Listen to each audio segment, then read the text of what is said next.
Kembali lagi di video kali ini dakwah milenial minggu ke-7 dengan saya Muhammad Asfi Siddiqi. Dan di minggu ke-7 ini yang bertemakan tentang sabar menerima ujian dengan judul Sabar dan Sakit. Dan apa yang saya jelaskan ini saya kutip dan saya ambil dari kitab Di Balik Ketajaman Mata Hati karya Imam Al-Ghazali di halaman ke-17 tentang sabar dan sakit. Baik, bismillahirrahmanirrahim. Alhamdulillah wassalatu wassalamu ala rasulillah wa ala alihi wa sahbihi wa mawalah amma ba'du. Ujian di dunia ini merupakan sebuah keharusan. Siapapun tidak bisa terlepas darinya. Bahkan itulah warna-warni kehidupan. Kesabaran dalam menghadapi ujian dan cobaan merupakan tanda kebenaran dan kejujuran iman seorang kepada Allah Subhanahu wa taala. Dan cobaan merupakan tanda kebenaran dan kejujuran iman seseorang kepada Allah Subhanahu wa taala. Sesungguhnya ujian dan cobaan yang datang bertubi-tubi menerpa hidup manusia merupakan satu kesatuan yang telah ditetapkan oleh Allah Azza wa Jalla. Tidak satu pun di antara kita yang mampu menghalau ketentuan tersebut. Keyakinan, keimanan, tawakal, dan kesabaran yang kokoh amatlah sangat kita butuhkan dalam menghadapi badai cobaan yang menerpa, sehingga kita menjadikan diri kita terburuk sangka, sehingga tidak menjadikan diri kita berburuk sangka kepada Allah Subhanahu wa taala terhadap segala ketentuannya. Oleh karena itu, dalam keadaan apapun, kita sebagai hamba yang beriman kepada Allah Subhanahu wa taala harus senantiasa berbaik sangka kepada Allah Subhanahu wa taala. Dan haruslah kita diyakini bahwa tidaklah Allah menurunkan berbagai musibah melainkan sebagian ujian atas keimanan yang kita miliki. Sebagaimana tertulis dalam firman-Nya, apakah kalian mengira bahwa kalian akan masuk ke dalam syurga, padahal belum datang kepada kalian yang namanya cobaan? Sebagaimana halnya orang-orang yang terdahulu sebelum kalian, ditimpa oleh malapetaka dan kesengsaraan, serta digoncangkan dengan bermacam-macam goncangan. Sehingga berkatalah Rasul dan orang-orang yang bersamanya, bilakah datang pertolongan Allah, ingatlah, sesungguhnya pertolongan Allah maha dekat. Quran Surat Al-Baqarah ayat 214. Maka barang siapa yang selamat dari siksa Allah dan memperoleh pahala dan rahmatnya serta masuk ke dalam surganya, hendaklah kita mencegah yang namanya nafsu dari kesenang-senangan dunia, dan hendaklah kita bersabar atas penderitaan dan bencananya. Allah Subhanahu wa taala berfirman, Bismillahirrahmanirrahim, Wallahu yuhibbus shabirin. Allah menyukai orang-orang yang sabar. Quran Surat Al-Imran ayat 146. Yang namanya sabar itu ada beberapa macam. Yang pertama adalah sabar untuk taat kepada Allah, sabar dari larangan-larangan Allah, dan sabar atas musibah. Maka barang siapa yang bersabar untuk taat kepada Allah Subhanahu wa taala, maka Allah memberinya 300 tingkat di surga kelak di hari kiamat, sehingga tingkat seluas jarak di antara langit dan bumi.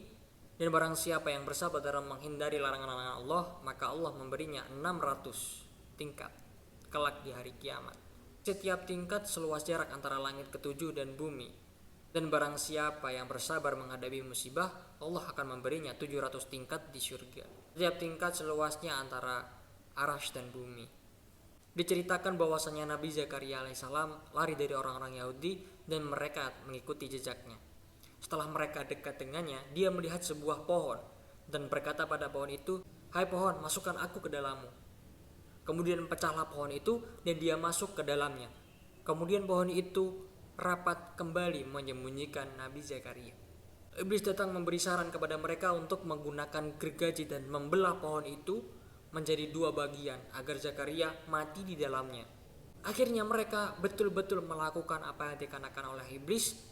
Hal itu terjadi karena Nabi Zakaria mengandalkan pohon dan bukan mengandalkan pada Allah, hingga menyebabkan kebinasaan dirinya. Dibelah dengan gergaji menjadi 2 bagian.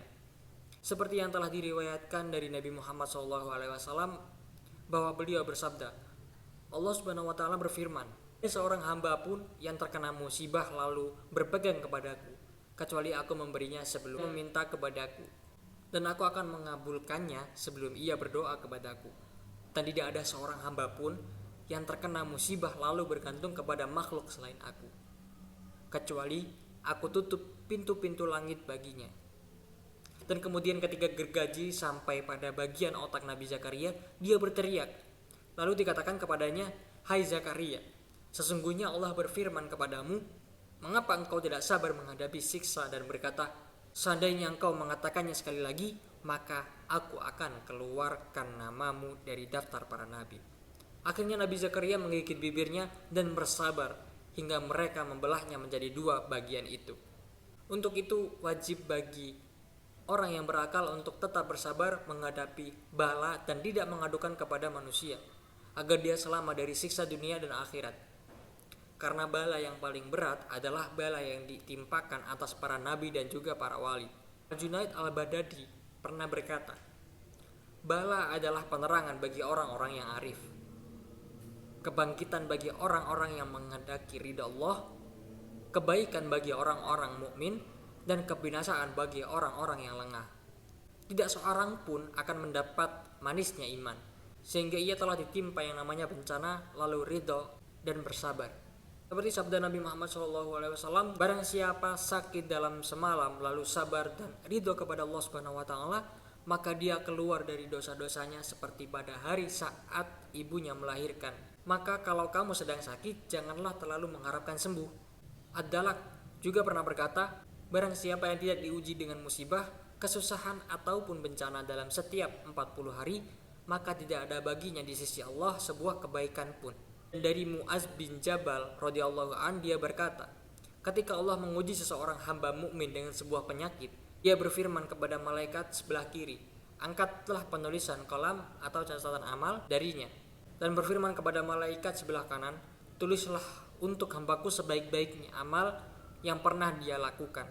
Sebuah hadis dari Nabi Muhammad SAW, ketika seseorang hamba sakit, Allah mengutus kepadanya dua malaikat dan berfirman, lihatlah apa yang diucapkan hambaku. Lalu kalau dia berkata alhamdulillah, maka dilaporkannya ucapan itu kepada Allah Subhanahu Wa Taala. Dia berfirman, kalau aku mematikannya, maka wajib bagiku untuk memasukkannya ke dalam syurga.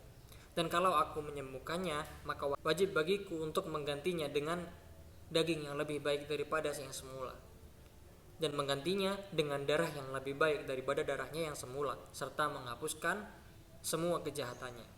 Jadi cukup sekian yang dapat saya sampaikan. Terima kasih banyak atas perhatiannya. Mohon maaf apabila ada kesalahan. Wallahul muwaffiq ila aqwamit thoriq. Wassalamualaikum warahmatullahi wabarakatuh.